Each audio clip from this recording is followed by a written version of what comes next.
अपेक्षा ही आहे की ज्या चुकीच्या पद्धतीनं लोकांची बळी घेऊन निष्पाप लोकांना संपवून जे अर्थकारण केलं गेलं, ज्या चुकीच्या पद्धतीनं लोकप्रतिनिधीचा अभय घेऊन जी काय माया जमवली, ती सगळी जी काय अर्ज दिलेला आहे त्या अर्जाद्वारे सगळी प्रॉपर्टी ही आरोपींची जप्त झाली पाहिजे.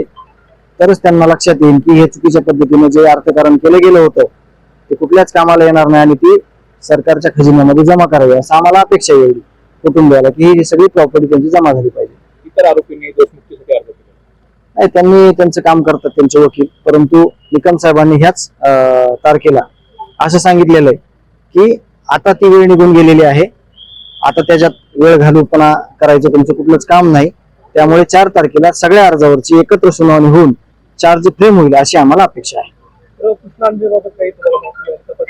तपास यंत्रणाला जर आपण चौकशी केली तर ते असं म्हणतायत की त्याच्या मागावर आहेत आम्ही, परंतु आता त्याच्यासाठी काय करावं लागेल याच सगळ्या बैठकीच्या माध्यमातून किंवा सगळ्यांना विचारात घेऊन याच्यासाठी काय करता येईल, याबाबत गांभीर्यानं काय विचार करता येईल हे बघणं सुद्धा खूप महत्वाचं आहे. रोहित पवार यांनी आरोप केला होता की 1000 कोटीची प्रॉपर्टी कराडाची आहे आणि ती जप्त करावी, विशेषतः ते पार्टनर शोधावे. नाही, ज्यावेळेस प्रॉपर्टी अटॅचमेंट होईल चालू त्यावेळेस पार्टनर शोधायची गरज नाही. एकत्र जी प्रॉपर्टी आहे त्याचे काही पेपर्स आपल्याकडे सुद्धा आहेत. तुम्हाला जर पाहिजे असेल तर मी तुम्हाला एखादा पेपर संध्याकाळपर्यंत देतो माझ्या फाईलला लावलेला, ते तुम्ही माझी पब्लिश करू शकता. कोणासोबत जे लोकप्रतिनिधी आहेत परळीचे त्यांच्या सोबतची प्रॉपर्टीचे एक पेपर आहे, तुम्हाला मी संध्याकाळपर्यंत देतो. सर्व जेलमध्ये मोबाईल जो आहे तो सापडला होता आणि त्याची सीडीआर देखील काढली जाणार आहे.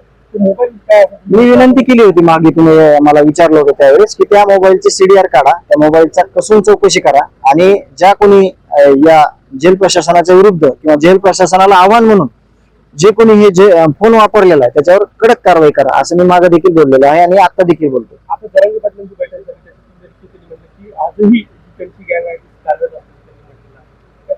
100% कार्यरत आहे. बगल बच्चे त्यांच्याकडे 2 गोष्टी होत्या, एकतर मुख्य आरोपी बाहेर येणार आहे म्हणून जे पीडित कुटुंब आहेत त्यांनी बाहेर न येण्या यासाठी ते रील्स बनवत होते, कमिंग सून म्हणत होते, आणि दुसरी गोष्ट अशी की त्यांना एवढं अज्ञान होतं की एवढी मोठी घटना घडलेली असताना या एवढ्या मोठ्या माणसाला अटकच होऊ शकत नाही, म्हणजे कायदा ह्यांच्यापेक्षा मोठा झाला, म्हणजे कायद्यापेक्षा हे मोठे झाले असं हे भासवत होते. तर त्याचा तो प्रकार आहे. आता isakal.com आहे देशातील नंबर 1 ची मराठी न्यूज वेबसाईट.